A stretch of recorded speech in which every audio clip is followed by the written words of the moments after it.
Hello students, in last video we have already discussed how does nutrition takes place in human beings, what are the different organs that are involved in digestion process, what are the various enzymes and gland and how their juices are poured in the digestion process and how does the nutrients are digested into micromolecules and macromolecules.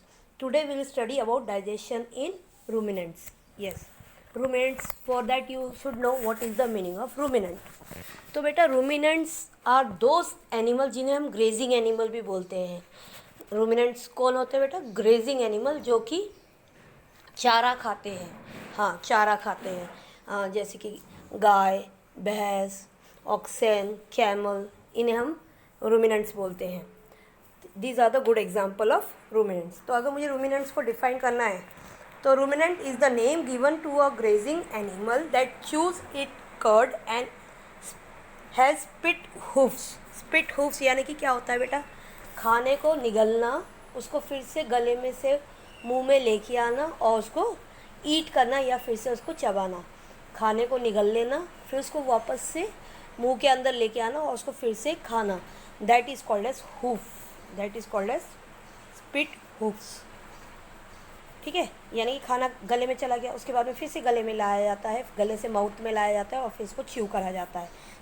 और chew करने के बाद में जो soft food बनता है उसे curd बोला जाता है. उसे क्या बोला जाता है? कर्ड. तो आगे हम पढ़ेंगे इसके बारे में डिटेल में. अगर हम बात करें रुमिनेंट्स की तो बेटा रुमिनेंट्स का जो डाइजेशन होता है वो 2 स्टेप्स में होता है. कॉम्प्लिकेटेड स्टमक होता है इसका, जिसे हम कंपाउंड स्टमक भी बोलते हैं. रुमिनेंट्स का जो डाइजेशन होता है वो स्टमक और इंटेस्टाइन में होता है.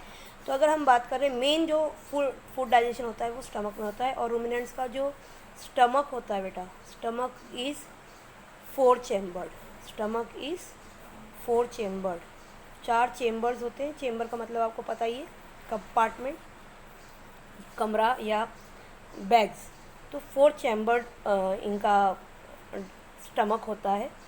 और ये जो है दे हैव 4 सेपरेट कंपार्टमेंट्स और कैविटीज़ कॉल्ड एज रूमेन. अगर मुझे आपको दिखाना है इसका स्ट्रक्चर तो कुछ ऐसा आएगा बेटा.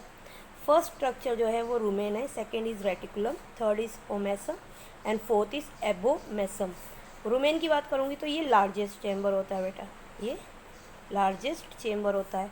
और अगर रेटिकुलम की ओमेसम की बात करूँगी तो वो स्मॉलेस्ट चेम्बर होता है. ओके, ये आपको 1 मार्क के लिए याद रखना है.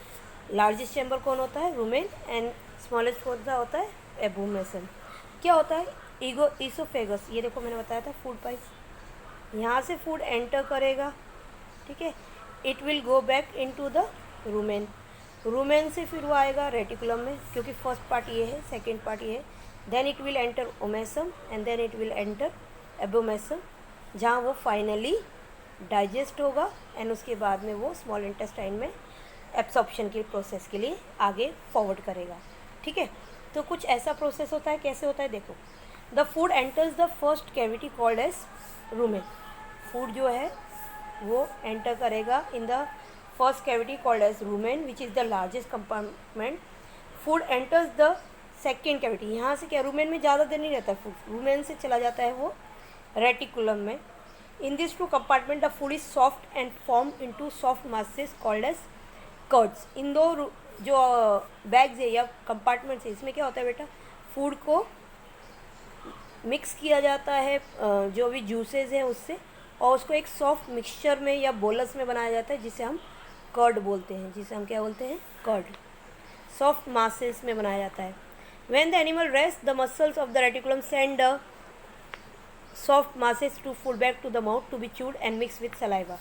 जब देखो सारा दिन तो वो फूड निगल लेते जब, लेकिन बीच बीच में एनिमल रेस्ट का टाइम मिलता है, जब वो फूड निगल नहीं रहा है तो वो क्या करता है, ये जो मासेस है जो कि रूमेन और रेटिकुलम में हो गए हैं तैयार, इनको फिर से ईसोफेगस के थ्रू माउथ में लाता है, क्योंकि आपको पता होगा उसके ब्लंट टीथ होते हैं. और फिर वो वहाँ पे उसको सलाइवा से मिक्स करता है और उसको फिर से च्यू करता है और सॉफ्ट मिक्सचर बनाता है, ताकि वो फिर से ईसोफेगस से जाके वो आ जाए ओमेसम में. हाँ, when the animal rest the muscles of the reticulum send. Muscles जो हैं, ये देखो, ये जितना भी रेटिकुलम और रूमेन है इसके ऊपर सॉफ्ट मसल्स होती हैं, मसल सेल्स होते हैं जो कि मैसेज भेजते हैं रूमिनेंट्स के ब्रेन को कि अब मुझे फूड को च्यू करना है, सलाइवा से मिक्स करना है। The animal chews the food thoroughly with a roundish motion. अगर हम बात कर रहे हैं, आपने मुंह चलाते हुए देखा होगा, तो जो गैया है वो मुंह चलाती है इन अ सर्कुलर मोशन बेटा, ठीक है। इसे च्यूइंग ऑफ द कर्ड बोला जाता है। इसे क्या बोला जाता है? Chewing of the curd. तो अगर मुझे डेफिनेशन देनी, what is the meaning of chewing of the curd? The राउंडिश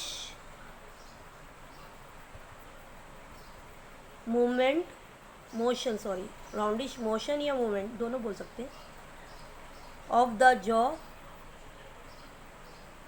to chew the curd is called as chew the curd is called as chewing of the curd. अब क्या होता है, ये curd जो है passes through rumen and reticulum to the third cavity called omasum.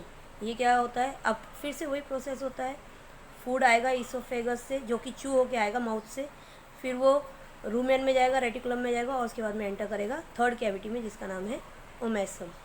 From here the food enters the fourth cavity called as abomasum. Abomasum जो होती है ये स्मॉलेस्ट चैम्बर होता है। यहाँ जो फूड है वो डाइजेस्टिव जूसेस से मिक्स होता है। वो किससे मिक्स होता है? Digestive juices. और ये डाइजेस्टिव जूसेस में क्या होता है, ऐसी एंजाइम्स होती है जो कि ये फूड को डाइजेस्ट करती है। और अगर हम फूड की बात करें तो यहाँ हम बात कर रहे हैं सेल्यूलोज की बेटा, क्योंकि अगर मैं बताना चाहूँ तो रूमिनेंट्स जो होते हैं ये हर्बीवोर होते हैं बेटा। क्या होते हैं ये? हर्बीवोर। तो ये प्लांट्स को खाते हैं, है ना, प्लांट्स को या प्लांट के पार्ट्स को खाते हैं।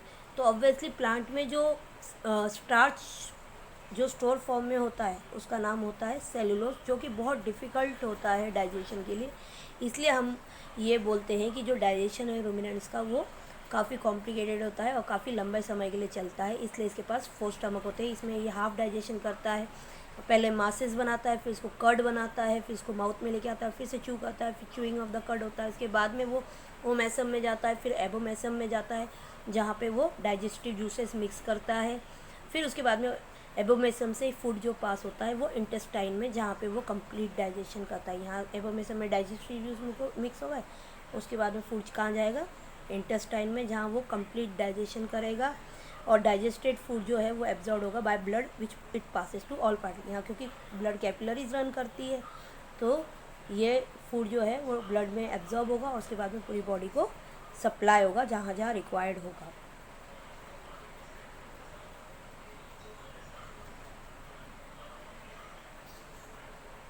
अगर हम बात कर रहे हैं जो एक एडल्ट काउ की बात कर रहे हैं तो digestion takes approximate 60 to 100 hours, while in human it takes 3 to 24 hours.